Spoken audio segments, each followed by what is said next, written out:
Vinayagar Chaturthi special ரெசிப்பியில் இன்றைக்கி நம்ம பார்க்க போகிறது பிள்ளையார்பட்டி அரிசி மோதகம் தான். ரொம்பவே பாரம்பரியமான டிஷ் இது.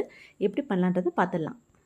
1 கப் பச்சரிசி, 1/4 கப் சிறுபருப்பு எடுத்துக்கோங்க. இதை நல்லா வாஷ் பண்ணிவிட்டு ஒரு 1 ஹவருக்கு நல்லா ஊற வச்சுட்டு வடிகட்டிட்டு இந்த மாதிரி துணியில் நல்லா காய வச்சிடலாம். இப்படி தொட்டால் ஒட்டணும். ஸோ அந்தளவுக்கு காஞ்சா போதும். நல்லா காஞ்சதுக்கப்புறம் ஒரு பேனை நல்லா சூடு பண்ணிவிட்டு நம்ம வறுத்து எடுத்துடலாம். லோ ஃப்ளேம்லேயே ஒரு 5 நிமிஷத்துக்கு நல்லா வறுத்து எடுத்துகிட்டு மிக்ஸி ஜாரில் ரவையாக அரைச்சி எடுத்துக்கலாம். இப்போ அதே பேனை ஸ்டவ்வில் வச்சுட்டு 3 கப் தண்ணி ஊற்றிட்டு நம்ம அரைச்சி வச்ச பவுடரையும் சேர்த்துட்டு தேவையான அளவுக்கு கொஞ்சமாக உப்பு சேர்த்துட்டு மூடி ஒரு 5 நிமிஷத்துக்கு நல்லா குக் பண்ண விட்டுடலாம். லோ ஃப்ளேம்லேயே வச்சு குக் பண்ணுங்கள். இப்போ நல்லா குக் ஆனதுக்கப்புறம் நம்ம கடைசியாக 1 கப் நாட்டு சக்கரை இல்லைனா பொடிச்ச வெல்லம் சேர்த்துருக்கேன்.